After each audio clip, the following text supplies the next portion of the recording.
Aujourd'hui, dans cette vidéo un peu spéciale, j'avais envie de vous présenter une petite partie de ma collection naturaliste. En tant qu'animateur nature et naturaliste, bah forcément, quand je me balade en forêt et que je trouve une plume, un crâne, des ossements, un insecte mort, etc., j'ai tendance à le garder pour pouvoir en fait le montrer par la suite au public. Comme je fais des animations nature, c'est toujours des outils pédagogiques qui sont assez sympas. Et depuis le début de la chaîne YouTube, vous avez sûrement remarqué que souvent dans mon décor, il y a énormément de choses liées aux animaux. Des boîtes de serre, des crânes, etc., des trucs dans des bocaux, parfois un peu dégueux, on va pas se mentir. Et j'ai des caisses entières remplies de tout ça. Et aujourd'hui dans cette vidéo, j'ai envie de m'attaquer aux traces et indices que je préfère. De toute façon, vous l'avez sûrement remarqué, j'en ai déjà fait pas mal de vidéos. Aujourd'hui, on va s'attaquer aux crânes. Donc voici tous les crânes que j'ai pu trouver durant ces 4 dernières années depuis mon BTS GPN. Donc on va commencer avec le premier que je trouve, ok c'est le plus commun, mais on dirait véritablement un alien. Là, les yeux sont super écartés, ce qui donne cette allure un peu d'alien. Donc, souvent, quand il y a des yeux écartés, c'est que c'est une proie. En regardant en dessous, on remarque qu'il y a des molaires assez grosses, mais aussi tranchantes. Donc ça, c'est typique d'un herbivore. Et pareil, devant, là, cette barre-là, on appelle ça la barre de mastication. Donc, c'est la barre des herbivores. Donc, il est bien étrange, mais vous connaissez sûrement. C'est un animal avec de la laine. C'est le mouton, tout simplement. Lui, j'aime bien le présenter en animation parce que souvent les gens ils font « Ouah, ça doit être un animal un peu rare, des choses comme ça », alors que pas du tout, c'est un animal que tout le monde connaît, mais personne connaît trop son crâne. Tiens, est-ce que vous connaissez le point commun entre la taupe et le sanglier? Ouais, c'est sûrement un des crânes les plus impressionnants que j'ai. Clairement, ça ressemble à un crâne de cochon, sauf que normalement, le crâne de sanglier, est un petit peu plus retroussé, et le crâne de cochon, lui, est plus allongé. Donc, la taupe et le sanglier, ils ont tous les deux la plus grosse formule dentaire, donc 44 dents. La taupe, pour la reconnaître, c'est que son crâne ressemble énormément à celui d'un crocodile. Et surtout, ce qu'on remarque, c'est sa dentition. Toutes les dents sont pointues. Et ça, c'est typique des insectivores. On a ici une grosse boîte crânienne. Et chez les individus plus vieux, on va avoir l'apparition d'une crête sagittale. Autre chose qu'on remarque, la cavité nasale, le museau est très long. Et ça, c'est normal parce que la taupe, elle est quasiment aveugle. Et pour pouvoir se repérer, elle va surtout utiliser son odorat. Donc avec l'évolution, les cavités nasales se sont énormément agrandies. Et finalement, c'est ce qu'on retrouve un peu chez le sanglier. Alors le sanglier, lui, il est pas aveugle, mais sa cavité nasale, elle est énorme. C'est normal, son odorat est bien plus développé que celui des chiens, que le nôtre, et c'est sûrement peut-être l'animal de nos contrées ayant le meilleur odorat. En termes de dentition, écoutez, on retrouve un peu de tout, des canines, des molaires. On est clairement sur un animal omnivore qui va se nourrir clairement de tout ce qu'il va trouver. On remarque ici que sa boîte crânienne, pour la taille du crâne, est assez petite. Pourtant, malgré cette boîte crânienne réduite, c'est peut-être l'animal le plus intelligent qu'on a en forêt. Souvent, quand vous allez trouver un crâne de sanglier en forêt, alors c'est pas toujours le cas, mais vous allez trouver la mâchoire supérieure et la mâchoire inférieure, car les deux sont assez bien soudés, alors même si, ça peut se décrocher. En autre petit crâne, alors lui, pour ceux qui me suivent, vous le connaissez parce que j'en ai fait une vidéo dédiée pour la vidéo de collection naturaliste, on a ici un tout petit crâne de lapin. Pour rappel, pour faire la différence entre un crâne de lapin et un crâne de lièvre, on a le test qu'on appelle le test du petit doigt. Si le petit doigt passe ici dans ce qu'on appelle la fosse mésoptérygoïde, c'est un nom qui fait un peu peur. Si le petit doigt passe, on est sur un crâne de lièvre. Là, ça ne passe pas, donc on est sur un crâne de lapin. Et autre critère pour différencier avec le lièvre, l'arche zygomatique, là, elle est incurvée. Quand c'est incurvé, c'est le lapin. Quand c'est tout droit, c'est le lièvre. Les crânes de lapin et de lièvre, c'est assez fragile, donc souvent on retrouve pas la dentition. Si on a eu la dentition, là, on aurait eu toute une partie en plus devant. On aurait pu voir, du coup, les incisives, et sachant que le lapin et le lièvre, ce ne sont pas des rongeurs, ce sont des lagomorphes. On a eu 2 paires d'incisives sur la mâchoire supérieure au lieu d'une seule. Là, on s'attaque à un des crânes peut-être les plus étranges, les plus bizarres que j'ai. Alors, petit spoil, il n'a pas été trouvé en forêt. Il a été trouvé en bord de mer. Alors là, il nous manque pas mal de choses. On n'a pas la dentition, on n'a pas la mâchoire inférieure, mais ce qu'on remarque, c'est que le museau est assez long. On a une énorme boîte crânienne, et on a un trou ici. Donc il a été trouvé sur le bord de plage en baie de Somme, et là on a affaire à un marsouin commun. Si on aurait pu avoir sa dentition, on aurait vu des dents assez pointues, des dents de piscivore, donc tout ce qui est animaux qui se nourrissent de poissons. Justement, avoir plein de dents pointues, c'est pratique pour agripper les poissons pour pas trop qu'ils s'échappent. Évidemment, pour des espèces protégées comme le marsouin, il est interdit de les tuer, de les braconner, de les chasser. Voilà, ce sont des espèces strictement protégées. Et là, le crâne que j'ai là, il est à des fins pédagogique, et surtout il a été trouvé en se baladant au bord de mer. Si vous êtes un peu naturaliste ou si vous vous intéressez un peu aux animaux de la forêt, ça, vous savez ce que c'est. C'est un bois de cerf. Alors non. Ça c'est ce que j'entends beaucoup en animation. Quand je montre ce bois, les gens souvent vont me dire « Oh, c'est un bois de cerf !» Pas du tout. On va voir la différence justement. Ça c'est un bois de chevreuil. Et pour rappel, les bois, ce sont des os. Donc ça là, ça c'est un bois de chevreuil, donc un petit bois de chevreuil. Il peut y en avoir des un peu plus grands. Et ça c'est un bois de cerf. Alors évidemment, il y a des bois de cerf plus petits, mais il y a aussi des bois de cerf beaucoup plus grands. La taille des bois de cerf, ça dépend surtout de leur alimentation. Un cerf avec une mauvaise alimentation aura des bois plus petits, et ceux qui se portent très très bien, qui mangent bien, où il y a tout ce qu'il faut, et ben les bois seront très très grands. Et contrairement à ce qu'on pense, un bois de cerf, ça va pas forcément déterminer toujours l'âge de l'animal, et on verra qu'est-ce qui détermine vraiment l'âge d'un cerf. Et petite fun fact assez marrante, le bois de cerf et le bois de chevreuil, ce sont des os, et ils ont le record du monde, ce sont les os qui poussent le plus rapidement au monde. Certains bois de cerf ou de chevreuil, ça va mettre 3 semaines à quelques mois pour pousser, et vu la taille, bah c'est énorme.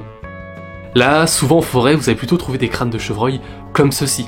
Le bois totalement rongé, parce que comme le bois c'est de l'os, pour les micro-mammifères, les mulots, les rongeurs, etc., bah c'est assez intéressant à grignoter.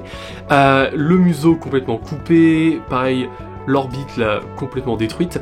Donc souvent, les animaux, les crânes d'animaux, souvent on les trouve plutôt dans ce type d'état. Néanmoins, ce qui est déjà pas mal sur ce crâne, c'est qu'on a un bout de bois, donc on peut déjà savoir qu'il s'agit d'un mâle, parce que les chevrettes, les femelles n'en ont pas, et on a encore les dents, donc à déterminer l'alimentation, bah ça, c'est très important. Et aussi, bah on remarque que grâce aux orbites, les orbites sont sur les côtés, donc on a affaire à un animal qui peut se faire chasser, donc qui est une proie. Avoir les yeux sur le côté, pour les animaux, ça permet d'avoir une vision beaucoup plus large. Alors ils vont pas voir très loin, mais ils vont voir quand même s'il y a quelque chose qui arrive derrière eux. Et ça c'est très important quand vous êtes une proie. Si vous avez un peu plus de chance, vous tomberez sur ce type de crâne. Là, le museau est en meilleur état, on a les orbites et on a toute la dentition, presque toute, parce qu'on n'a pas la barre de mastication qui est devant. Et surtout, on remarque qu'au-dessus, il n'y a pas de bois, il n'y a même pas de bosse. Donc là, on a affaire à une chevrette, la femelle du chevreuil. Et encore, on tombe pas tout le temps sur ce type de crâne, parce que là, il est quand même en très bon état. Et là, bam, le Saint Graal.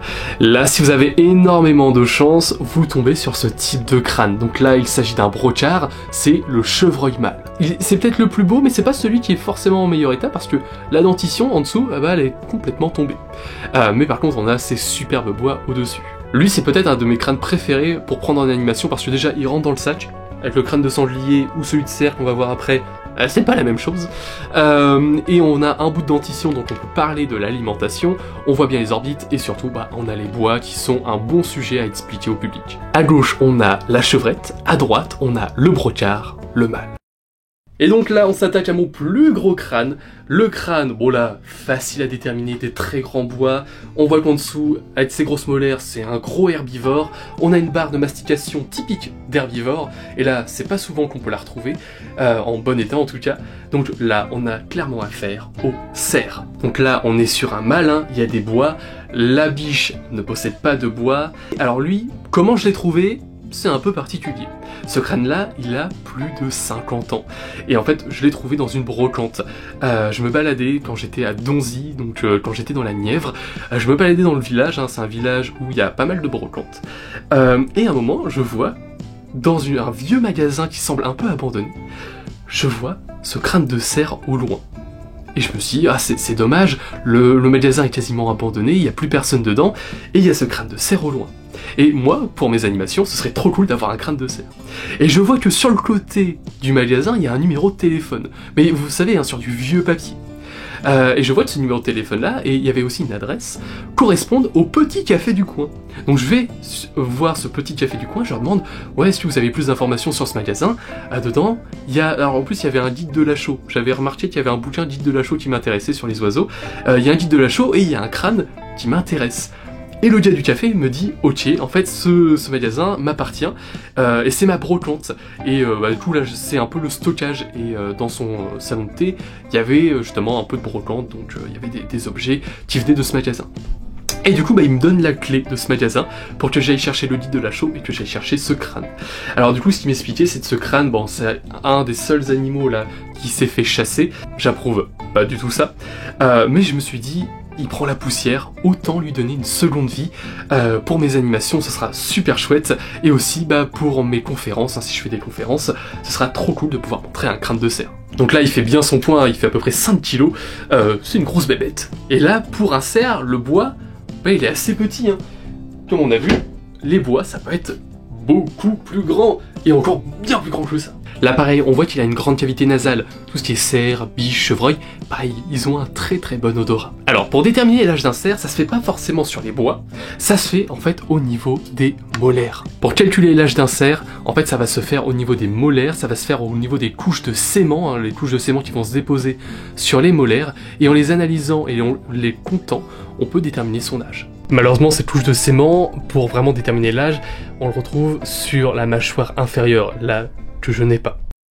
Autre crâne, et lui, il fait un peu vampire, avec ses grandes canines. Là, qu'est-ce qu'on remarque sur le crâne? Premièrement, on a une cavité nasale qui est très très grande, donc l'animal a un très très bon odorat. Il a des très grandes canines, et d'autres canines derrière. Il a des molaires, et devant, on doit avoir des incisives, mais elles sont pas présentes. Donc là, on a affaire, avec ces grandes canines, à un carnivore. Mais comme il a des grosses molaires et des incisives, on va avoir affaire à un carnivore opportuniste. Donc c'est un carnivore qui peut se nourrir d'un peu tout ce qu'il va trouver. Et surtout, on a ici une crête sagittale. Cette crête-là est reliée au niveau de la mâchoire, et ça va permettre d'avoir une forte pression au niveau de la mâchoire, donc une mâchoire très puissante. Et ce qu'on remarque aussi, c'est que les yeux sont vers l'avant, et des yeux vers l'avant, c'est typique des prédateurs. Et là, je vais vous montrer un autre crâne pour faire la comparaison. Ici, vous avez un crâne d'un animal que vous connaissez très bien, ça ressemble pas mal à un crâne de loup, on a un crâne de chien. Ici, du coup, on a son cousin, un autre petit canidé qu'on va retrouver dans les forêts. On a le renard. Alors là, on voit plutôt bien la différence, hein. Le crâne de chien, alors là c'est un gros chien, hein, on dirait un peu, ça fait un peu préhistorique. Le crâne de renard, il est un peu plus lisse, un peu plus allongé. Mais parfois, entre crâne de renard et crâne de chien, c'est pas facile de faire la différence, surtout sur des chiens de taille moyenne. Il y a un moyen pour faire la différence à coup sûr. Chez le renard, on a ici cette petite pointe qu'on appelle le processus post-orbitaire, et il est incurvé, il est légèrement creux. Chez le chien, là ça se voit très très bien, c'est tout le temps bombé, voilà, ça fait une bosse. Pareil, là je trouve que c'est un crâne qui est assez intéressant à montrer en animation parce que on a bien quasiment toute la dentition et surtout il y a plein de choses à dire dessus. Alors lui j'ai failli l'oublier, c'est un de mes plus petits crânes avec celui de la taupe. Lui il est un peu difficile à déterminer. On est sur un crâne de rongeur et ce qui m'a permis de déterminer c'est les soudures qui sont au-dessus. Là on a affaire au rat noir. Voilà, tout simplement un petit rat. Je suis trop content d'avoir pu faire cette vidéo, j'ai vraiment une passion pour les crânes d'animaux, alors oui je suis vraiment le gars chelou, quand je vois un bout d'ossement, un bout de crâne en forêt, je vais dire oh faut que je le récupère. C'est chelou mais intéressant. Parce que je trouve que en termes pédagogiques, c'est trop cool de pouvoir montrer tout ce qu'on peut déterminer d'un animal rien qu'à partir de son crâne. J'espère que cette vidéo vous a plu, que vous avez appris quelques petits trucs sur les crânes. Moi ça m'a fait trop plaisir de faire cette vidéo. Dites-moi en commentaire si ce concept vous a plu et si vous avez des infos supplémentaires sur les crânes. Comme ça l'espace commentaire devient une sorte de grosse base de données sur les animaux qu'on vient de voir. En description vous pouvez retrouver, et ça je le précise quasiment jamais, vous pouvez retrouver le Tipeee. Mon but c'est un jour de pouvoir vivre de ces vidéos. Là pour l'instant YouTube ça me rapporte entre 20 et 30 euros par mois, donc c'est déjà énorme, mais pas pour en vivre. Donc voilà, si vous voulez soutenir la chaîne, vous avez cette plateforme de financement en description. Et quant à nous, eh bien on se retrouve pour de prochaines vidéos, pour de prochaines découvertes en forêt et dans la nature. On sait jamais sur quoi on va tomber, et c'est ça qui est trop chouette. Allez, salut!